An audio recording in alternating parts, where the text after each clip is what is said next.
चला तर मग मित्रांनो सुरू करूया एका नवीन कहाणीला. ही कहाणी आहे उर्वशीची. उर्वशीच्या लग्नाला अजून एकही वर्ष झालं नव्हतं आणि तिच्या पतीला संभोगात काही इच्छा राहिली नाही. कारण हे नव्हतं की उर्वशीमध्ये काही कमतरता होती. खरं तिच्या पतीमध्येच लैंगिकदृष्ट्या काही कमतरता होती. त्यामुळे उर्वशी मात्र काम वासनेच्या आगीत रोज रात्री जळत होती. रोज मोबाईलवर व्हिडिओ पाहून तिला पण वाटे की कोणी आपली कामवासना केव्हापर्यंत शांत करू शकणार. उर्वशी दिसायला तर कामेश्वराची अप्सरा होती. सुंदर चेहरा, नाजूक कंबर, त्याच्या खाली गोलाकार पार्श्वभाग. जर तिच्यासमोर कोणी पुरुष असेल तर तिच्या नुसत्या विचारानेच त्याचा गळाल्याशिवाय राहणार नाही. अशी मादक उर्वशी आपल्या मनाला केव्हापर्यंत मारून ठेवणार होती तिलाच माहीत. एक दिवस भल्या पहाटे दारावरची बेल वाजली. उर्वशी नुकतीच झोपून उठली होती. ती दरवाजा उघडायला निघाली तेव्हा तिला काहीच कल्पना नव्हती की आता आपल्याला हवा असलेल्या दुनियेचा दरवाजा उघडायला जात आहे. जो दरवाजा उघडल्यानंतर ती ज्या गोष्टीची आयुष्यात वाट पाहत होती ते साक्षात कामोक्षण उपभोगणार होती. पहाटेचे 5 वाजले होते. दूधवाला तर 5:30 वाजेपर्यंत येत असतो. एवढ्या लवकर आलं तरी कोण असा विचार करत उर्वशीने दरवाजा उघडला. दरवाजात जवळजवळ एक 5 फूट 11 इंच उंचीचा भरदार छातीचा पैलवानासारखा एक पुरुष उभा होता. त्याला पाहून उर्वशीचे डोळे विस्फारले. काही न बोलता त्याला खालून वरपर्यंत पाहतच राहिली. तेवढ्यात त्याने मोठ्याने बोलून तिला आपला परिचय दिला. वहिनी साहेब, आमचा दूधवाला ईश्वर, त्याला काही कारणानिमित्ताने गावी जायला लागले आहे. त्यामुळे आजपासून काही दिवस मी तुमच्यासाठी दूध आणत जाईन. उर्वशीचं लक्ष त्याच्या बोलण्यावर कमी आणि त्याच्या भक्कम शरीरावरच जास्त होते. आणि होणार पण का नाही, होताच तो मदनाचा पुतळा.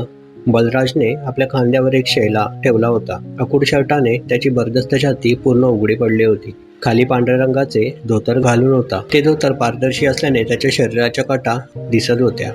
एवढेच नाही तर कंबर आणि मांड्याजवळच्या भागाला पाहून असे वाटत होते की जणू त्याने धोतराच्या आत काही घातलंच नसावं.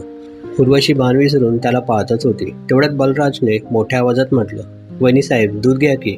उर्वशीने कसं तरी आपलं लक्ष एकाग्र केलं आणि सावरून दूध घ्यायला हातून भांडं घेऊन आली. पण आतमध्ये जाताना आणि परत येताना ती फक्त बलराजच्या शरीराबद्दलच विचार करत होती. बाहेर येताच ती त्याला मिश्किलतेने म्हणाली, तू दूधवाला आहेस की पैलवान? हे ऐकून बलराज हसला. खांद्यावरच्या शैला खाली ठेवून तो खाली बसला. पायाच्या तळव्यावर जोर देऊन तो बसला होता. असं करण्यामुळे त्याच्या धोतराचा एक भाग बाजूला सरला. त्याची डावी मांडी उघडी पडली. उर्वशीला त्याच्या डाव्या मांडीसोबतच त्याचे भरदस्त काळ्या सुपाऱ्यांचेही दर्शन घडलं. बलराजने उर्वशीला सांगितले की तो व्यवसायाने दूधवाला आहे, पण पैलवानकी त्याची आवड आहे. त्यामुळे त्याचं शरीर पैलवानासारखं आहे. त्याचं बोलणं ऐकून उर्वशीचं लक्ष परत जागेवर आलं आणि त्याच्यासोबत बोलत ती म्हणाली, तू एवढ्या लवकर कसा काय आलास? बलराज म्हणाला, बाईसाहेब, शेतीचं काम माझ्यावर अवलंबून आहे. त्यामुळे हे पटकन उरकावं म्हणून मी लवकर आलो. असं बोलत बोलत त्याने दुधाचं भांडं उर्वशीकडे दिलं. पण तिचं लक्ष तर वेगळ्याच ठिकाणी होतं. तिचे डोळे बलराजच्या पायाच्या मध्ये घुसले होते. ती हा विचार करत होती की जो सामान्य स्थितीत धोतराच्या आत एवढा मोठा उठाव दिसत आहे तर तोच उत्तेजित झाल्यावर किती अकराळ विक्राळ दिसत असेल. उर्वशीचं लक्ष आपल्या बांबूकडे हे घुसलेलं पाहून त्याला तिच्या मनाची अवस्था कळाली. तो तिचं लक्ष भंग करत म्हणाला, बाईसाहेब, जर तुम्ही म्हणाल तर उद्यापासून मी उशिरा येईन. हे ऐकून उर्वशीचं लक्ष परत तुटलं. तिने त्याला होकार दिला. आता तिचं लक्ष बलराजच्या दूध पिऊन भरलेल्या ओठावर गेलं आणि तिच्या चिमणीने पाणी सोडलं. असं होताच उर्वशीचं भान परत आपल्या ठिकाणावर आलं. ती आपले श्वास गळ्यात घेत म्हणाली, काही हरकत नाही. असं बोलताना तिची जीभ तिच्या ओठांना चाटून गेली. मग परत तिचं लक्ष बलराजच्या मांड्यांवर होतं. त्याच्या बांबूवर जाऊन थांबली. काही क्षण असे गेल्यानंतर तिने पाहिलं की बलराज तिला पाहून हळूवार हसत आहे. न हलता न डुलता न काही बोलता तो उर्वशीला आपल्या बांबूचं पूर्ण दर्शन देत होता.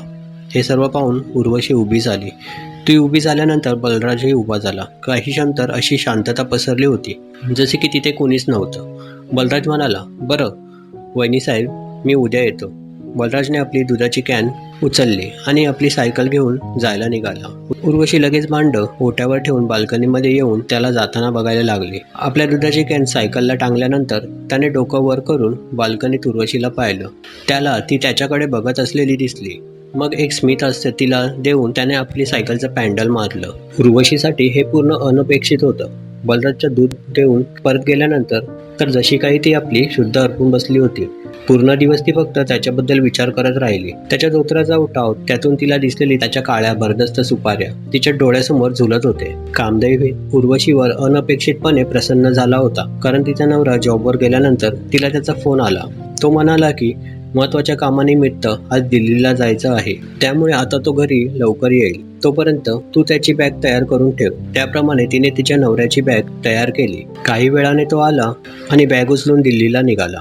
नवऱ्याच्या गेल्यानंतर उर्वशी तर संभोगासाठी पागलच झाली होती. तिचं मन करत होतं की आत्ताच बलराजने यावं आणि तिला उपभोगावं. तिचा नवरा तर तिला शरीर सुख देऊ शकत नव्हता. तिच्या न विजलेल्या कामाग्नीला बलराजने आपल्या फवाऱ्याने तिला शांत करावे असे तिला मनोमन वाटत होतं. या इच्छेखातर ते आपले सर्व वस्त्र उतरवून पूर्ण होऊन स्वतःला आरशात बघायला लागले. तिला जाणवलं की फक्त त्याच्या विचारानेच तिचे आंबे एवढे उभारले होते. तर जेव्हा तो बलराज तिला खरं स्पर्श करेल तेव्हा तिच्या तनामनावर काय परिणाम होईल हा विचार करता करता उर्वशीच्या चिमणीने परत पाणी सोडलं. पाणी सुटताना तिच्या लक्षात आलं की तिच्या चिमणीवर केस फार वाढले होते.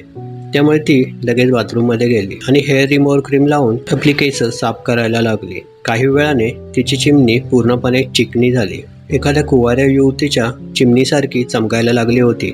यानंतर तिने आपल्या शरीराला आणखी कोमल करण्यासाठी पूर्ण शरीरावर फ्रूट क्रीम लावून त्यावर हळूहळू मसाज करायला लागले. शरीराच्या इंच भागावर तिने मसाज केलं. काही मिनिटांनंतर उर्वशीचे शरीर एखाद्या खणखणीत सौंदर्यवान अप्सरेप्रमाणे चमकायला लागलं होतं.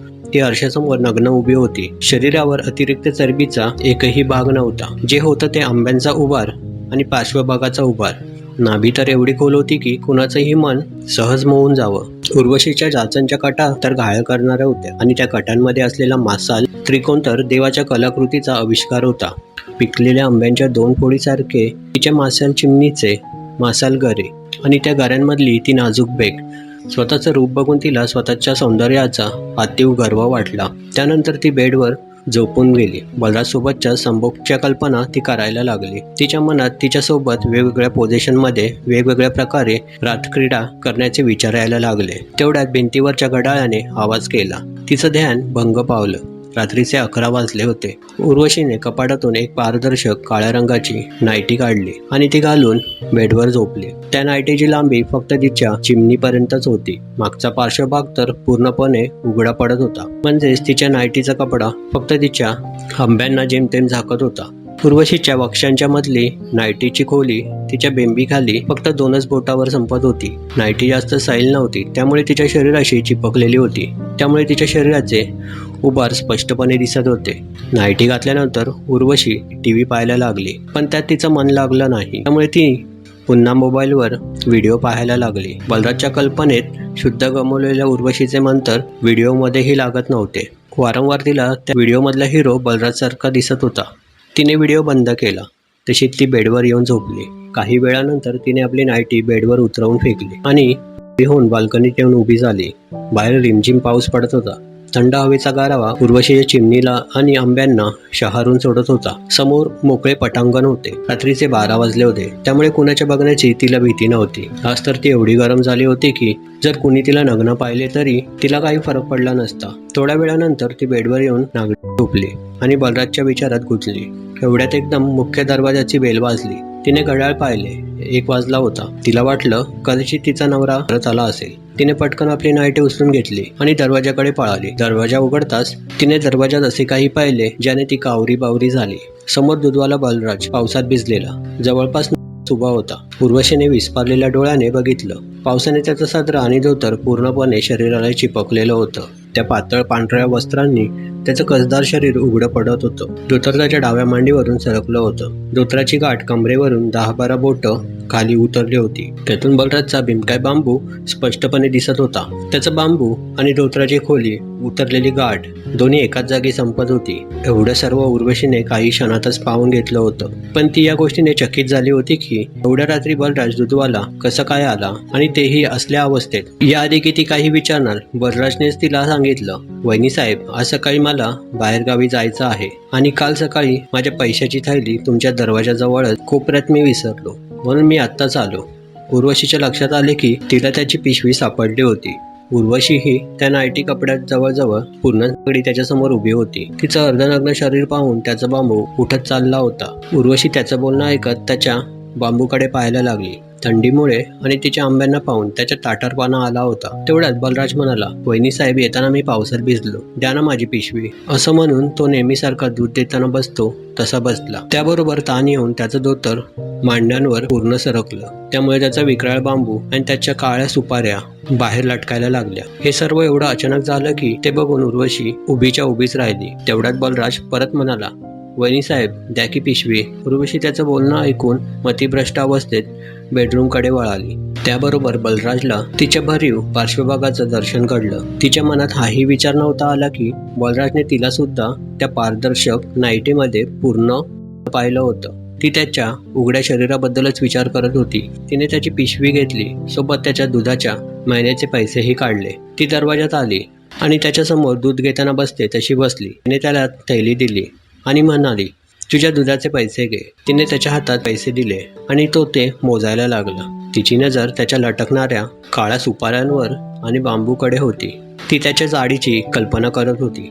उर्वशीचे आंबे मॅक्सीतून वर उठल्यामुळे स्पष्ट दिसत होते. तिची नाईटी अगदीच अखोड असल्यामुळे तिच्या गोऱ्या पण मांड्या दिसत होत्या. त्याबरोबर तिची चिमणीही दिसत होती. ते बघून बलराजचा बांबू उठून झटके मारायला लागला. पैसे मोजून झाल्यावर त्याची नजर उर्वशीच्या नजरेशी भेटली.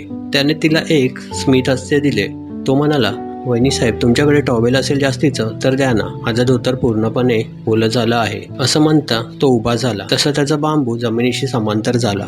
उर्वशी वर बघत उभी झाली. उभं उठताना तिच्या मनात आलं होतं की त्याचा बांबू तोंडात भरावा, पण तिने स्वतःला सावरलं. ती म्हणाली, हो, आणि ते टॉवेल थांब. उर्वशी बेडरूममध्ये गेली. आतमध्ये जाताना तिने विचार केला की आज जर ती बेशरम झाली नाही तर तिला कधी बलराजकडून संभोग करण्याचे सुख लाभणार नाही. तिने ठरवले की आज तर ती त्याच्याकडून संभोग केल्याशिवाय राहणार नाही. तिने नाईटीच्या आतून आपली काढून घेतली. आता तिची चिमणी स्पष्ट दिसत होती. हाच विचार करत ती बाहेर येतच होती. तिने पाहिलं की बलराज पूर्ण नग्नावस्थेत ताणलेल्या बांबूसह धोतर हातात घेऊन उभा होता. त्याने धोतर असं पकडलं होतं की बांबू झाकत असलेला कमी आणि दिसत जास्त होता. उर्वशीचा त्याच्यावर विश्वास बसला नाही. ती समजून चुकली की त्याने ते मुद्दाम केलं होतं. उर्वशी म्हणाली, काही हरकत नाही, टॉवेल वरती ठेवला आहे, तो काढायला मला तुझी मदत लागेल. बलराज म्हणाला, करतो मी तुमची मदत वहिनी साहेब, आत येऊ का मी? उर्वशी म्हणाली, मग काय, तिथे उभं राहूनच माझी मदत करणार आहेस का? असे म्हणून तिने खट्टाळ हास्य दिले आणि त्याला हात घेतले. तिच्या नाईटीतून दिसत असलेली चिमणी पाहून त्याला कळालं की उर्वशीला त्याची सर्व चाल कळाली आहे. म्हणून त्याने दरवाजा बंद करून आत प्रवेश केला.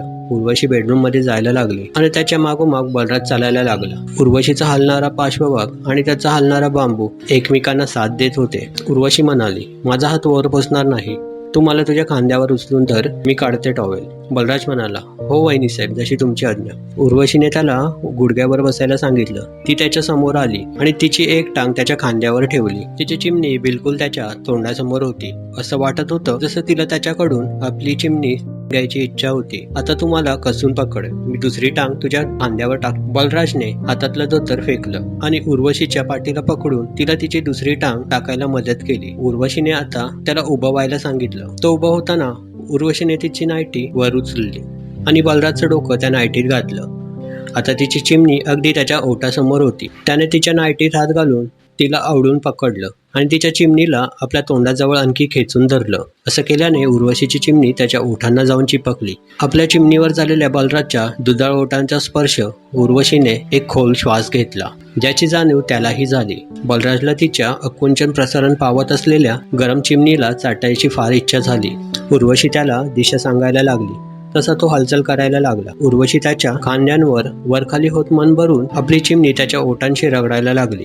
आता दोघांनाही मजा यायला लागली होती. बलराजने आपले ओठ खोलले आणि श्वास घ्यायचा बहाणा करत तिच्या चिमणी चिपक घेतली. उर्वशी म्हणाली, तुला श्वास घ्यायला जड जात असेल तर मी माझी नाईटी काढून टाकते. असे म्हणून तिने तिची नाईटी काढून फेकली. आता दोघेही नग्न होते. बलराज तिची रसदार चिमणी चाटायला लागला. उर्वशीने त्याचं डोकं आपल्या चिमणीत दाबून धरलं आणि ती थोडी वर झाली. तिला त्याची जीभ आपल्या चिमणीत हवी होती. दुसऱ्या क्षणी बलराजने आपली लांबसडक जीभ तिच्या चिमणीत घुसवली. असं करताच उर्वशीचं पाणी निघालं आणि ती त्याच्या अंगावर झुकली.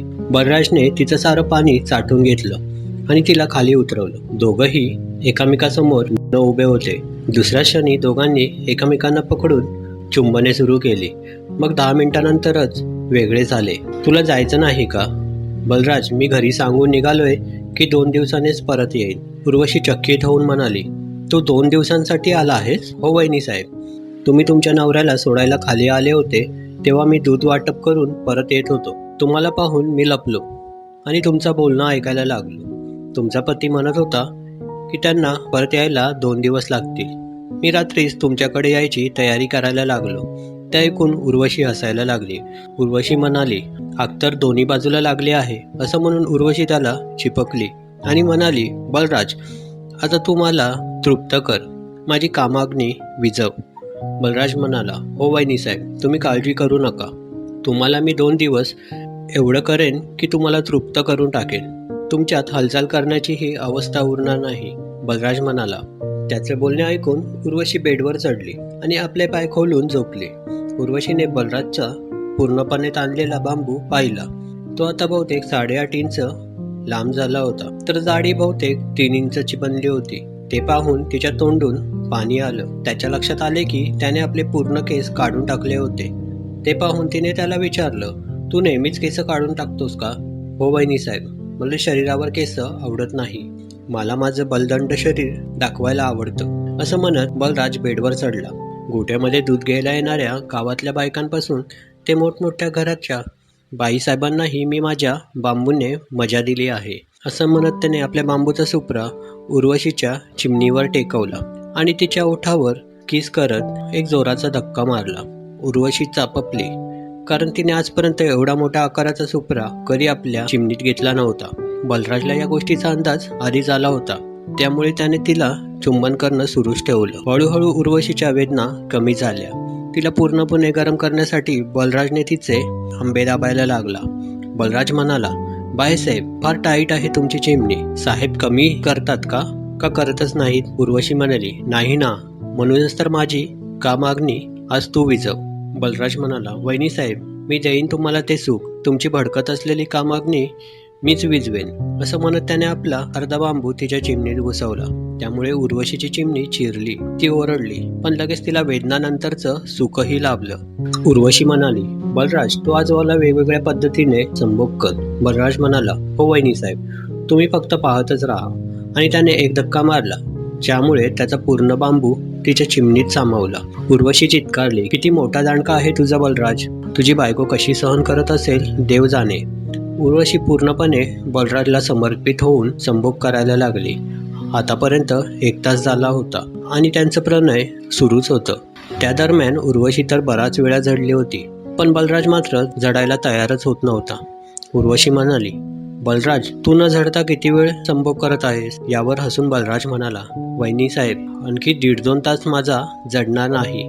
माझी ताकदच एवढी आहे. रोज दूध, दही, तूप, लोणी खाऊन खाऊन माझी शक्ती चांगलीच वाढली आहे. जवळजवळ 1 तास संभोग केल्यानंतर तो झडायला लागला. तेव्हा त्याने आपला बांबू बाहेर काढला. तिने लगेच त्याला थांबवले आणि म्हणाली, माझ्या चिमणीतच सोड तुझे दही. हे ऐकून बलराजने लगेच आपला बांबू आत घुसवला आणि आपलं गाढ चिकट दही तिच्या चिमणीत सोडलं. दरम्यान उर्वशीने त्याला कसून पकडलं. त्याच्या पाठीवर तिच्या नखाने ओरबडू लागली. जडल्यानंतरही त्याचा बांबू फडफडत होता.